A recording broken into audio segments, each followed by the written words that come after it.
beneath this water. Something was not meant to survive. A fire once took an orchard, and with it, a place where people gathered to think, to question, and to speak. The Lyceum fell. And in Storm Lake, silence, you will find, is never an accident.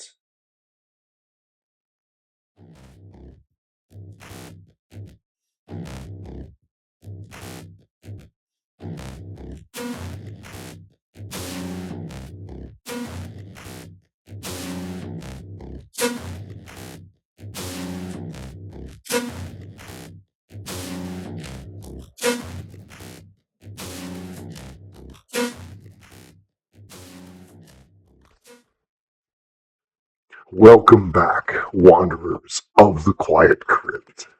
Tonight, we turn the yellow pages of a story hidden beneath common soil, not far from here, far closer than you YouTubers might imagine.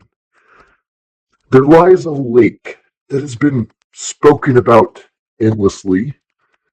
This became the theme of pictures and friendly posts and picturesque postcards. Yet, its own history is rarely explored, let alone understood. Storm Lake, the epitaph of my last exhumation, and the current topic I want to explore in my next couple videos. The home of the Archivist himself. It's so ordinary to the untrained eye. It's captivating to those who stand on its shores. Yet to those of us who sift through lost epochs, it is a vessel of forgotten ambitions, unmarked tragedies, and human restlessness. Lacus meminit. The lake remembers, even when its people do not. Tonight, I shall tell you what the lake remembers in their place. Long before the era of paved streets and neon reflections in the water, Storm Lake possessed a reputation that no surviving signpost dares mention. Once in the 1860s and 1870s, this quiet place held a dream. A society of self-improvement, learning, a philosophical assembly known as the Storm Lake Lyceum movement. No plaque commemorates it. No school claims descent from it. Most of the original papers were actually destroyed quietly without ceremony. But the archivist has copies. I always do. And I shall share them with you. What began as a idealistic effort to enlighten frontier settlers grew into something far more complex and far more tragic. The Lyceum and the Orchard of Mines. The Lyceum gathered first in barns, then in a converted storage shed near the lake's eastern shore, the very shore that I live very close to. Imagine a dozen men and women, a diversity rare for the era, meeting by lantern light and debating ethics, agriculture, philosophy, and the future of a community that had hardly even been built. They called themselves illustrators, lacum, the enlighteners of the lake. But with enlightenment, there always comes arrogance. With arrogance came the fracture. Among the earliest ambitions was the creation of a public orchard, a place where apple, pear, and plum trees would grow freely for any traveler who needed food. A noble idea, a very gentle idea. But history cares little for gentleness. Storm Lake's orchard has been missing from the maps for more than a century. Yet it existed. It perished. Spectacularly, albeit. The orchard stood on the southwest side, where parking lots and quiet stretches of gravel now sit. It was planted with grand hopes, a promise of community, a promise of abundance, a promise of prosperity, and a promise of hope for a burgeoning community. But the orchard became the center of an ideological rift. Should abundance be shared or protected? Should trees planted by the many belong to many, or be managed by the rising merchant class? The debate was a venomous. Qui bono? Who benefits? A question whispers then, and a question whispers still. By 1895, tensions erupted. The orchard burned in a single night. No culprit was found, no witness spoke. In the morning, the ashes whispered in the wind like a funeral procession. Some said it was an accident. Others said it was arson by those who despised the Lyceum. And others still claimed the Lyceums themselves burned the orchard as a symbol of purity, a rebirth, a cleansing, a sacrifice. Ignis purgat. They wrote in the margins of a surviving ledger, the fire purifies. That is not me. That was them. Ignis purgat. The fire purifies. After the orchard's destruction, the Lyceum fractured. Idealists fled. Pragmatists stayed. Opportunists reorganized. From the ashes rose something new, something more modern, more profitable, more grounded in the laws of commerce. They bottled jams, canned fruit, and sold the lake's image as a symbol of abundance. Their slogan, rarely acknowledged today, was an ironic resurrection of the Lyceum's motto, Lacos teris nos tenemos. The lake gives and we keep. Yet behind the prosperity hid a darker truth.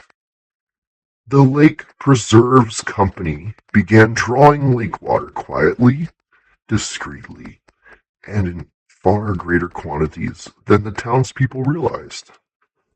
There were debates, there were petitions, there were meetings filled with the shouted accusations, but no one wished to challenge a business that promised jobs and stability until the fish began to die, until farmers reported erosion, until the lake's shoreline shifted ever so slightly eastward too subtle for the casual eye, but unmistakable to those who watched over the water for generations. A few brave voices spoke up. A schoolteacher, a widow, and a fisherman, and a clerk with too much to lose and too little to fear. They formed a small resistance, informal, nameless, yet determined. The teacher was fired. The widow found her property taxes mysteriously multiplied. The fisherman was arrested on a charge no record now explains. The clerk vanished. A Storm Lake continued to smile politely, pretending nothing was wrong. My dear listener, what fascinates me most about this period is not the corruption. Corruption is banal, predictable. What fascinates me is the silence. Silentium est custodes. Silence is the guardian. Storm Lake entered the 20th century with two competing narratives: the public tale of growth and community, and the private, unspoken knowing that progress often demands sacrifices no one is willing to confess. The orchard stayed gone, and the Lyceum dissolved. The company merged and vanished into larger entities, and the lake, quiet, serene, blameless, held its memories beneath the shifting surface.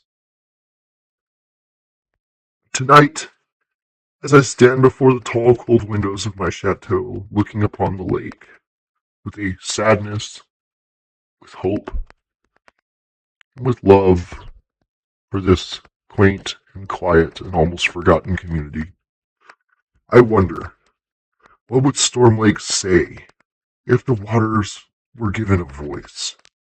Would it whisper forgiveness? Would it sigh with exhaustion? Would it demand its history back? Would it demand that the humans who changed its soul, would it demand that the very people who made such mystery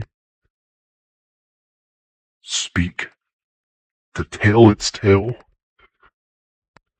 to enlighten those of its rightful place? Every orchard root still buried beneath asphalt remembers. Every displaced grain of sand on the shoreline remembers. Every unmarked page in the vanished Lyceum's ledger remembers. But so does the lake. It too remembers. You may wonder, why resurrect this story now? Why disturb the dust? Because forgotten things do not simply disappear. They ferment. They deepen. They swell beneath the collective memory like a bruise that no longer hurts, but still refuses to fade. I speak of Storm Lake not to condemn it, but to honor it.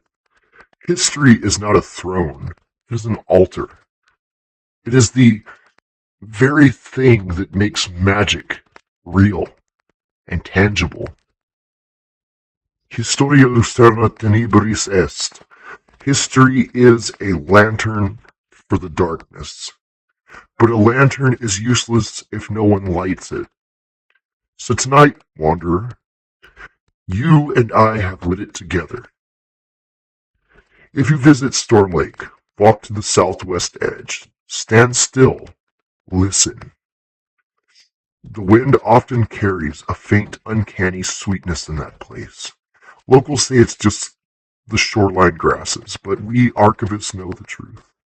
It is the orchard, breathing through time, a ghost of abundance, a whisper of rebellion, a reminder that every community carries a quiet revolution beneath its soul, and every lake remembers.